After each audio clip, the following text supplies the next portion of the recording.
আদিবাসী মোড়লের বাড়িতে গিয়ে ভোট চাইতে যাচ্ছেন, আবার আদিবাসীকেও টাকা দিবেন না।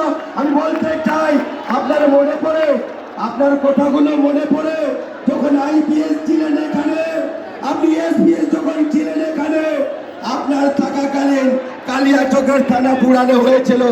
আপনি কেন ফোনটা ভোগ করে দিয়েছিলেন?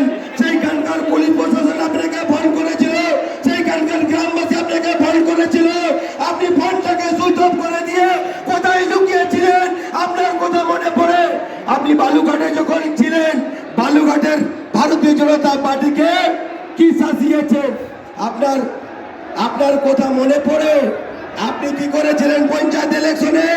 আর আপনি কি করেছিলেন? আপনি এই পৌরসভা ভোটে তৃণমূলের সাথে বসে অনেক ভোট কারচুপি করেছেন। আবার এইখানে আপনি কি বলছেন? ভিডিওর সাথে এসপির সাথে মিটিং করে ভোটটাকে লুট করার জন্য চেষ্টা করছেন। আমরা ভারতীয় জনতা পার্টি আপনাকে হুঁশিয়ার দিচ্ছি, যারা পুলিশ প্রশাসন, আপনারা তার কথা শুনবেন, আপনাকে জেলখানায় ভারতীয় জনতা পার্টি ভাগ করাবে। এটার নাম হচ্ছে ভারতীয় জনতা পার্টি। আপনারা চিনেন ভারতীয় জনতা পার্টিকে? যেভাবে ভারতীয় জনতা পার্টি দিকে দিকে আন্দোলন করছে, যেভাবে ভারতীয় জনতা পার্টি রুখে দাঁড়াচ্ছে, আর কিছুদিনের জন্য, আর কিছুদিনের আগে আপনারা অমলান ভাদুড়িকে এখানে আটকে দিয়েছিলেন। আপনার কথা মনে পড়ে?